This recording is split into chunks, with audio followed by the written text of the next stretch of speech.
On the Galactic Coalition's observation deck, amused clicks and whistles filled the air as alien officers crowded the viewport below. On training field KX-91, humanity's soldiers prepared for a so-called live exercise. Ambassador Threxel of the Vacor leaned back, his eyes narrow with disbelief. "Those are the famous human warriors," he scoffed. "They look soft. By Coalition standards, the humans were practically naked. No shimmering energy shields, no plasma casters or gravitic cannons, just lightweight armor, chemical projectile weapons, and soldiers jogging casually across the field." A translator drone relayed the murmurs. "Where are their shields? Do they not fear friendly fire? Are they smiling?" General Haruto Sato stood alone, his hands clasped behind his back, calm and unreadable. He'd heard it all before. The Coalition overseer's voice boomed. "This exercise will simulate a planetary incursion. Automated drones will play the role of hostile forces. Objective: secure the command zone." The laughter from the gallery grew louder as hundreds of drones rose from hidden bunkers. These were hovering sentinels armed with stun beams that could disable most species instantly. Coalition doctrine dictated that facing such a force required heavy shielding, long-range bombardment, and orbital support. The human commander on the field raised a hand and dropped it. Instantly, everything changed. The humans vanished. Not literally, but they scattered with such speed and purpose that several observers gasped. Soldiers dove into cover, disappeared behind folds in the terrain, and deployed smoke in irregular, overlapping patterns. The battlefield fractured into pure chaos. The drones hesitated, their targeting algorithms struggling to make sense of the anarchy. "Why are they separating?" an alien tactician asked. "They're breaking formation," another laughed, though this time with a nervous edge. Then the first drone fell. A sharp kinetic crack echoed through the field. A drone spiraled into the dirt, its sensor cluster shattered. Then another, and another. The humans moved like predators. Small teams emerged just long enough to strike, then vanished again into the smoke and shadows.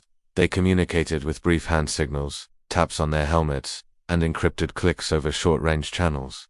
There was no central command beacon, no obvious leader. They were decentralized, adaptive, terrifying. Within minutes, drones began dropping in clusters, ambushed from blind angles, baited into kill zones, and lured by false signals leaked by human electronic warfare specialists hiding underground.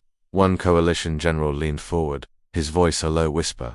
"They're letting the drones think they're winning." On-screen telemetry confirmed it. The drones were advancing, gaining territory and walking straight into a trap. Then, the human counterattack began. Explosions ripped through the drone ranks as hidden mines detonated, triggered by sound, pressure, and electromagnetic signatures. Drone coordination completely collapsed. Through the smoke, human squads surged forward with ruthless precision. Some soldiers were hit by stun beams, medics dragged them to cover, but the fight never stopped. It was as if losses were unexpected, and even planned for, part of the strategy. "No species sacrifices units like this," whispered Ambassador Threxel. "No," another observer replied quietly.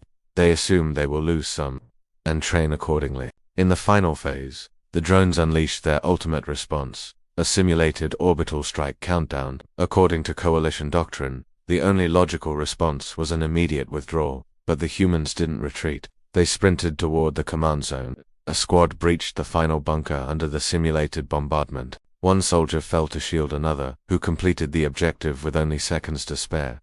The exercise ended. Silence fell over the observation deck. The battlefield below was scorched, chaotic, and littered with disabled drones. The human soldiers regrouped, some laughing, some exhausted, some kneeling by their simulated casualties in quiet respect. The overseer cleared his throat. "Exercise analysis shows human forces neutralized superior numbers with minimal equipment, zero shields, and decentralized command." Threxel finally turned to the human general. "Why fight like this?" he asked, his voice strained. "Why train for chaos?"